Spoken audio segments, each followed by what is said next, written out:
સર્વને મારા નમસ્તે। હું આજે જવાબદારી કોની ટોપિક લેવાનો છું। આંબે ઊંચે આકાશ સુરેશભાઈ પટેલનું પુસ્તક લખેલું છે। એટલે સર્વપ્રથમ હું શ્લોકથી આજનો મારો ટોપિક શરૂ કરીશ। સર્વધર્મ નિર્ધનમ શ્રેય પરધર્મ ભયાવહ।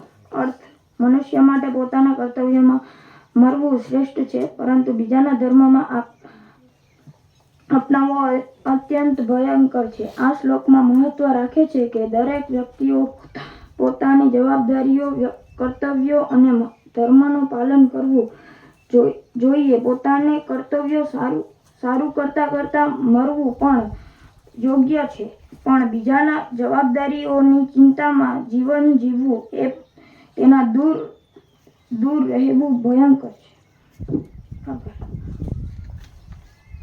હવે હું ટોપિક ચાલુ કરીશ। હું આજ સુધી મારી પાસે જે કંઈ છે કે હું જેવો છું તેના માટે મારા વડીલોને કે સમાજને કે છેવટે દેશના જવાબદાર ઠેરવતો આવ્યો છું। એટલે જે મારી પાસે કે જે અત્યાર સુધી મારી પાસે આવ્યું તેને બીજાને ઠેરવતો જ આવ્યો છું। એટલે મારા ઉપર તો મેં કાંઈ રાખ્યું જ નથી, બીજાને ઠેરવતો આવ્યો। મારી પીડાઓ અને તકલીફો માટે હું મારા સિવાયના અન્યને જ જવાબદાર ઠેરવતો આવ્યો છું। જ્યારે અન્ય વ્યક્તિ જવાબદાર હોય ત્યારે સુધારવાનું એને હોય છે, મારે કશું જ કરવાનું હોતું નથી। એટલે જ્યારે અન્ય વ્યક્તિ સુધારવાનો હોય ત્યારે મારે કંઈ કરવાનું જ ના હોય, એને જ કરવાનું હોય, મારે તો શાંતિ બેહવાનું કરવાનું જ નથી। અન્ય વ્યક્તિ શું કામ સુધારે, અર્થાત અન્ય વ્યક્તિ સુધારે નહીં અને હું પીડાઓને ભોગ બન્યા કરું। પણ જે ક્ષણે હું મારી જાતને જવાબદાર ગણું છું ત્યારે હું કંઈક નવું પગલાં જાતે ભરું છું। એટલે જ્યારે હું મને ઠેરવતો આવું કે મારી જવાબદારી આ છે ને, એટલે હું આજથી આ કરીશ એમ, તો ત્યારથી હું કંઈક નવું પગલું ભરી એમ, અને ત્યારે મારી પીડાઓનો અંત આવે છે। આજે હું જે કંઈ છું કે મારી પાસે જે કંઈ છે તેને હું તો પોતે જ જવાબદાર છું। હું હસતા ચહેરે આ જવાબદારી સ્વીકારું છું। એટલે અત્યારે મારી પાસે જે કંઈ છે એ જવાબદારી હું મારી સ્વીકારી લઉં છું એમ। વિકાસની યાત્રા દરમિયાન મારા ક્ષેત્રે પ્રયત્નો હોવા છતાં જ્યારે અન્ય તરફથી હકારાત્મક પ્રતિભાવો નથી મળતા ત્યારે હું દુઃખી થઈ જાઉં છું। વધુમાં અન્ય લોકોની વાણી, વર્તન, વ્યવહાર થકી લાગણીઓ થકવાતી રહે છે।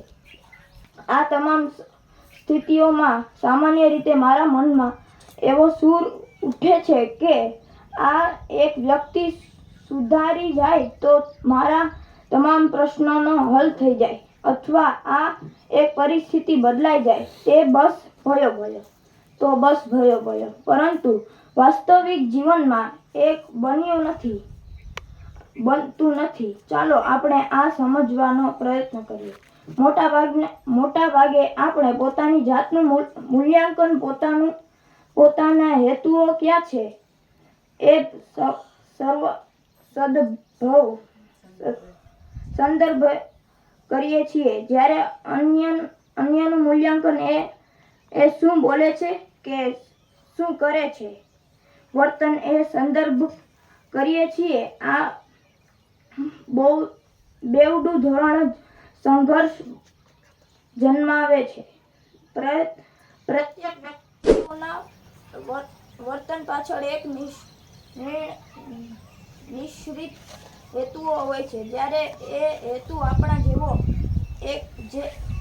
જેવો જ કે આપણને ગમતો જ હોય છે એવું જરૂરી નથી હોતું। આપણે અન્યના વર્તનનો આપણા હેતુની પશ્ચાત ભૂમિકામાં જોઈએ છીએ, જેથી એ વર્તન આપણને ગમતું નથી. આવું જ તમારા પરિસ્થિતિઓની બાબતમાં પણ બને છે. કેટલીક પરિસ્થિતિઓ આપણને ગમે છે અને કેટલીક નથી ગમતી. રેલવેમાં આરક્ષિત બેઠક મળી જાય તો ગમે છે, બાકી નથી ગમતી. આપણી મનોસ્થિતિ સતત બદલાય કરે તો પરિસ્થિતિ બદલાય કરે. એટલે મનોસ્થિતિ એટલે જો મને કોઈ કંઈ કીધું કે તું આ કરીએ જા, ને એને હું એમાંથી પ્લસ પોઈન્ટ ગોતું, તો એ પ્લસ પોઈન્ટ ગોતવો માઇનસ પોઈન્ટ ગોતવો કે જવા દેવું, એ મનોસ્થિતિ છે. હવે મજાની વાત તો એ છે કે આપણી મનોસ્થિતિ માટે તો આપણે ખુદ જ જવાબદાર છીએ. તો પછી અન્ય વ્યક્તિ કે પરિસ્થિતિઓની વાત કેવી રીતે કાઢી શકાય? અને વાક કાઢવાથી પણ શું થાય? અન્ય વ્યક્તિઓ કે પરિસ્થિતિ આપણી ઈચ્છા મુજબ શું કામ બદલાય? અર્થાત એ બદલાય નહીં અને આપણે ખુદ દુઃખી થયા જ કરીએ. આ ચક્રમાંથી બહાર નીકળવાનો રસ્તો છે પોતે જ પોતાની મનોસ્થિતિની જવાબદારી સ્વીકારી જે તે વ્યક્તિ કે પરિસ્થિતિનો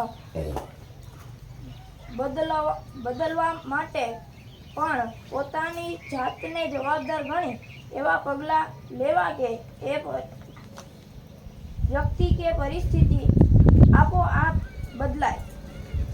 એટલે આપણે એને જેવું વર્તન ગમતું હોય એવું આપણે કરવું જોઈએ, એવું મારા મત મુજબ છે.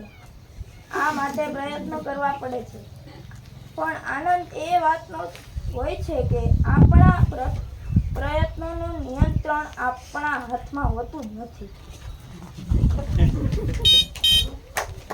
આભાર.